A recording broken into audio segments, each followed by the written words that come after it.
also submit a copy to us. Sige, Yes, Your Honor. Mahaba po yan? Ilang pages pa yan? Saglit lang, Your Sige, Honor. go ahead. Allow me to read, Your Honors, my affidavit. I, Police Colonel Hector U. Grijaldo, third level officer, presently assigned a personal holding administrative unit, Camp Crame, Quezon City, after duly sworn to, under oath and in accordance with law, do hereby depose and states that I have been dedicated to public service for almost 30 years, and since I took my oath as cadet on June 1, 1995. On October 16, 2024, I was again invited as a resource person in the 9th Joint Public Hearing of Committees on Dangerous Drug, Public Order, Safety and Human Rights, and Public Accounts of the House of Representatives scheduled on October 22, 2024 at 9:30 a.m. I, together with other invited PNP personnel, attended the joint hearing in the House of Representatives. After I answered questions related to extrajudicial killings and the reward system, I was approached by a security personnel while I was seated in one of the witnesses during the hearing. The said person told me that I was summoned by Congressman Dan Fernandez. I went out of the room with the security personnel. When we were outside, he told me to go to the left corridor and proceed straight to the end room. While walking, I saw other witnesses who were standing in the corridor, including my classmate, Major Portalesa and Captain Anova, who was wearing a PNP uniform, and the latter acknowledged me by saluting. When I entered the room, I saw two lawyers of Police Colonel Garma standing inside the room. One of the lawyers approached me and then asked me what we are going to talk about. I said, I do not know. After a while, Kong Dan Fernandez entered the room and he asked me to sit beside him on his right side. And then Kong Abante entered the room, sat far end of the chair on the right. One of the lawyers of Police Karma stood near at my back. Kong Dan Fernandez put the paper he was holding on the table and told me, ito ang sasabihin mong statement na ito. While pointing on the paragraph on the paper, ito ang supplemental affidavit ni Colonel Garma. Sabihin mo, alam mo ang reward system. I-confirm mo lang. Kong Dan told me to read the said affidavit. However, I asked the copy of affidavit he was showing to me to read it. He did not give it to me. The lawyer of Police Colonel Garma said, ikaw lang ang pwedeng magsabi niyan, sabi ni Colonel Garma. I was puzzled and I asked myself, why me? I respectfully told him that I cannot confirm. They are saying as I have not read the affidavit. We went silent for a while. And then Kong Dan Fernandez said, while holding the affidavit, saan ka pwede? Dito, noong 1999, about DDS, alam mo to, pulis ka na sa Davao nito. I politely told him that I was not still with the PNP because I was working with the Bureau of Jail Management and Penology in 1999 that time. After some time, Kong Abante asked me how many years do still I have with the PNP. I answered, I still have 4 years before my retirement. Then he made a remark, pwede ka pang maging general. I humbly responded to him, masaya na ako sa ranggo ko, sir. Pagkatapos nito, sir, uuwi na lang ako.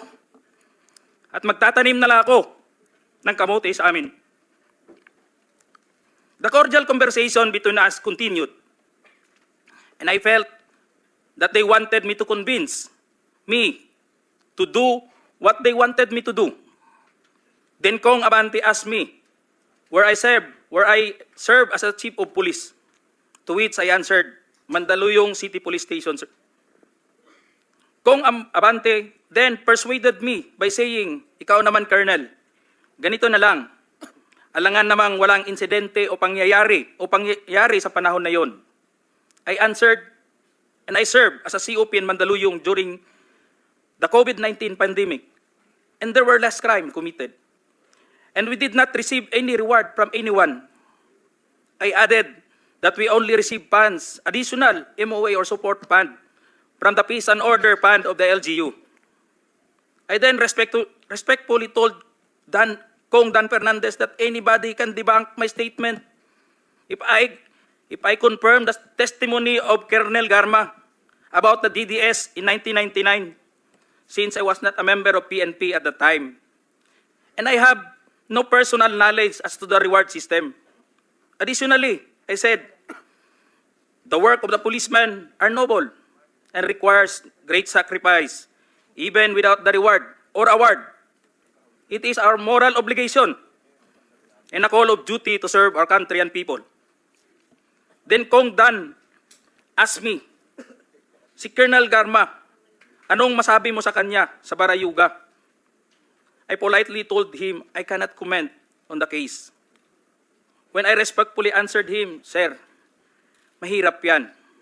Kasama kami sa nag-iimbestiga at hindi ko alam kung ano ang kinalaman niya at may investigasyon din sa amin, baka ma-incriminate ako, sir. After the discussion, they did not give me a copy of the second affidavit of Police Colonel Garma. I felt that I disappointed them.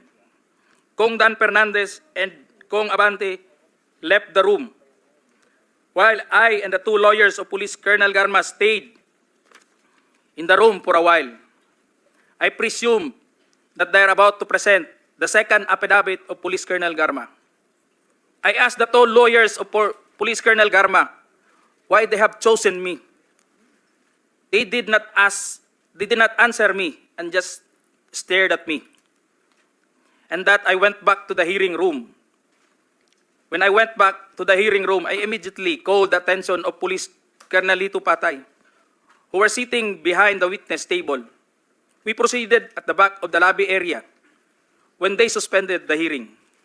I confided and discussed to him what happened in the room with Kong Dan Fernandez and Kong Abante and the two lawyers of Police Colonel Garma.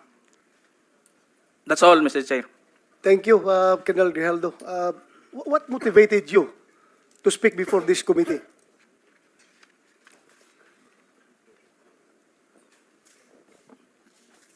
The time, Your Honor,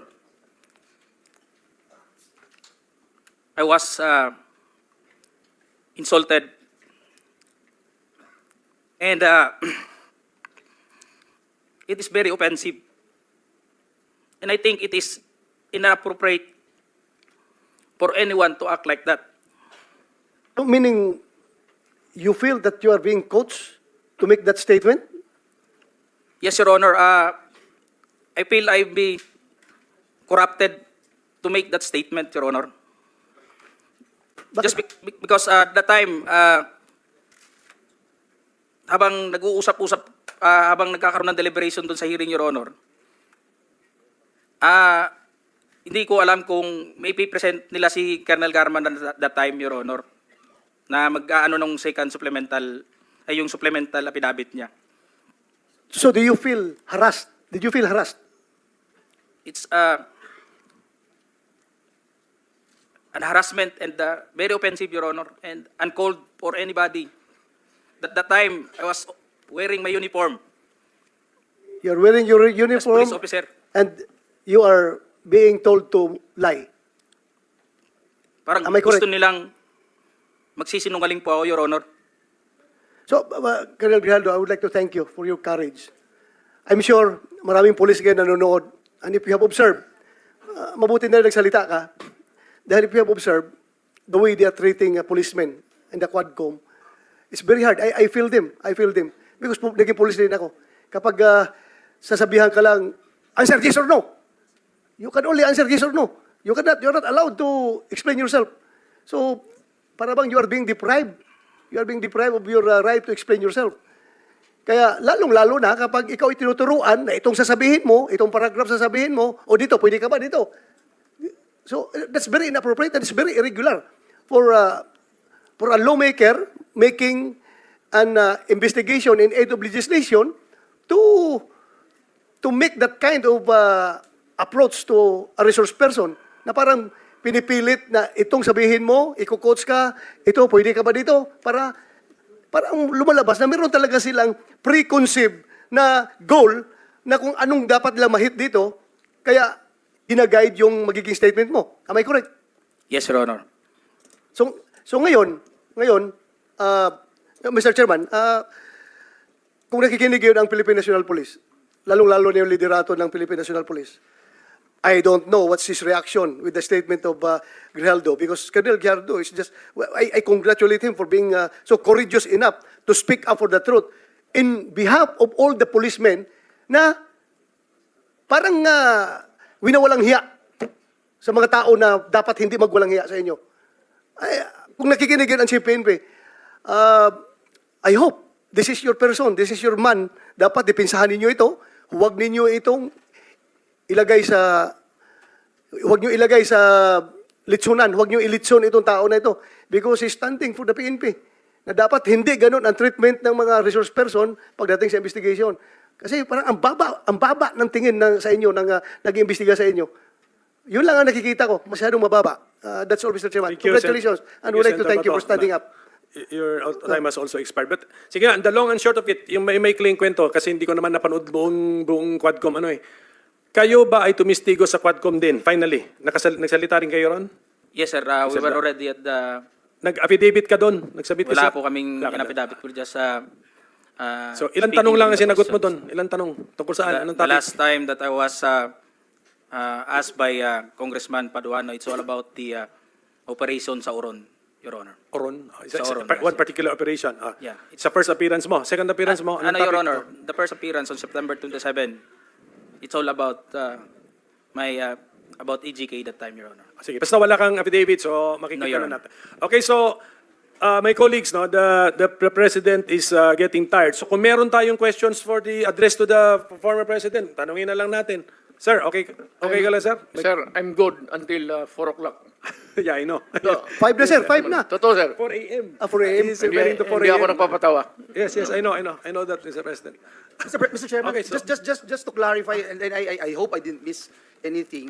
When Colonel Grijaldo made mention about him being asked to lie and being asked to be influenced by a legislator, he is by himself, Mr. President. Ganyan, sir, There's question. no one in the room who can Witness. actually... Sino daw naka-witness ng exchange is there na yun? anyone, sir? At present the time, the two lawyers of Colonel Garma, they were on the right side of the back that time, Your Honor, because it was discussed in the table on this place, and it was shown to them also. It can be seen by the two lawyers because we are only 5 in the room, Your Honor. And seen and heard Yes, Your Honor. the words that you uttered a while ago. Just because one of the lawyer reacted when I refused to confirm the statement because the holdings of this paper, Your Honor, like this, it was on the second page, and I've seen some notes or names, and my name was indicated in that statement. So when I rejected, or I don't want to say rejected, parang nag-explain na ako na hindi ko kayang i-confirm yung statement na yun. And what was the Sabi niya, reaction again? The reaction of the lawyer said... Hindi na rin sila umimik, Your Honor. Kasi yun lang naman gusto nila na mag-collaborate do sa statement ng affidavit ni Colonel Garma. Thank you, Mr. Okay, Chair. so can we now entertain questions directed to the former President? Ano, sir? You're right. Wait a minute. Yes, Mr. sir. President raising his hand. Yes, sir. Thank you for giving me the time. I'd like to ask the Colonel, sino yung idiot na superior mo? What is the question, sir? Who is the superior of... Yes, the one who... Alam mo ano ang ginawa ng ulol na yon? Subornation of perjury. That is a crime. Tingnan mo sa revised penal code. Subornation. Sige po, I think you already stated it, kaya Colonel Grijaldo. Nasagot na po niya, Mr. President. Nasa testimony na po niya. Sige po, can we now proceed? Who has questions for the former President? Mr. Chair, Oh, I'd like to make it clear na yung ginawa ng idioto na officer mo o classmate mo. Sir, it's not officer, congressman. Congressman ang nagsabi sa kanya. Ganun, congressman. Yung idioto na congressman, subornation o perjury yan. He was suggesting the mere suggestion of what he wants you to do is already a crime under the revised penal code. Yung inuudyok mo yung tao na mag-execute ng affidavit falsely or making a false narrative,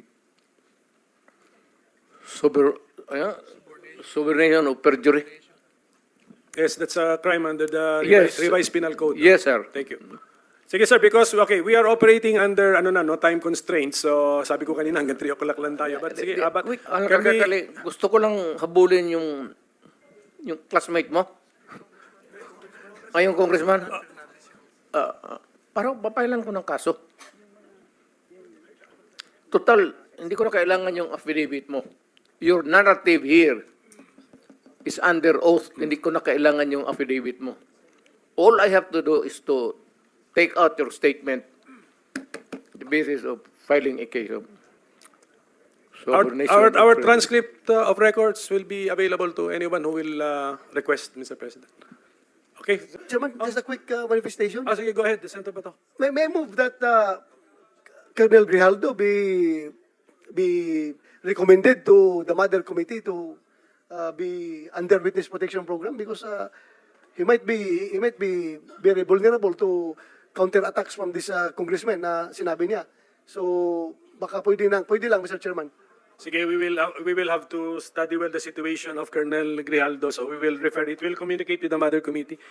Active service pa po kayo, right, sir? Yes, sir. How many more years? I still have 4 years, sir. Okay, sige. Pag-isipan natin yun how an active police officer will be under WPP. But siguro you're not after the physical protection, but you're after some benefits, some other benefits like immunity. Comes up. Okay, I Because understand. I think the committee can grant that Yes, I understand. immunity, Okay, we will- immunity clause. Pwede, Comsec, can you help us bring this to the attention of the Blue Ribbon chairperson? The COMSEC is nodding Yes, his they will head, bring it Mr. to the Chairman. attention of the chairperson. Okay, so last 30